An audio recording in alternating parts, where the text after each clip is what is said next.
zama da munafiki kare zama da balawo yan uwa.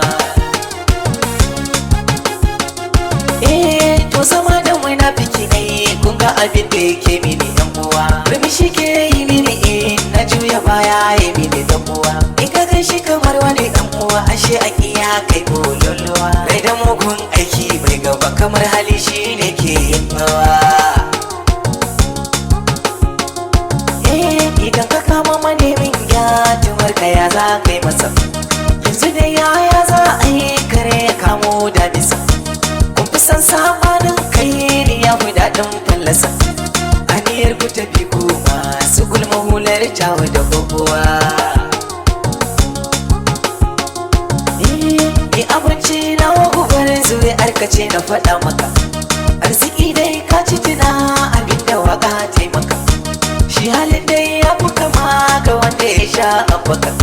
Sai gani sai kallo yaro da samani ya ce kololuwa. Idan ya ɗau zancen ka ya kai ya zo da nasi ya ce maka. Ko ya ce zai doki cikin ka dan ya faɗa halaka. Rasi da nuna wa yake ganin ku yanci da baka. Ko yankan farce kai sai ka garan wasu na yin sosuwa. Waka sana'ata ce ya fi da zauna sa ido. Da gani dai kai ka san Ubangiji shi ya bado. Wanda duk kaga ya kyale ni dole ce kome ya jito. Tsohuwa ce na shaida ke iza ƙeyar ɗanta kuna nawa. Sauti a ruwa mai ta da hankalin dodo da ke. Danyen kaskowa ne ruwa ya zauna a ciki. Tunku ya san shurin da ke kashi a ciki. Dutse da gara sai dai ta gashi masu baƙin ciki. Mai maɗi shi ne ke talla mai zoma a siye take. Gumma kawo menene idan madubi ya bata. Ilimi amfani dai ya shallake mu daga bata. Kuna ta nausawa a duhu a gaskiya kun karkata.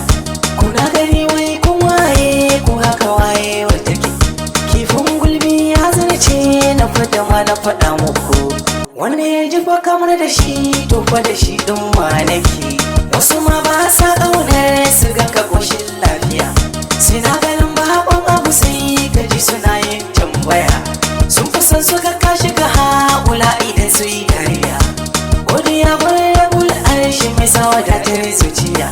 Ta gangame a jikin mu ta sami ke ta yi musu tutiya. Ga mahaifa na wasu na ta'adda yau na addu'a. Na riƙe babban bango Rasulu na zarce sa'a. Ko Muhammadu mun zalimi bin Ibrahim MZ.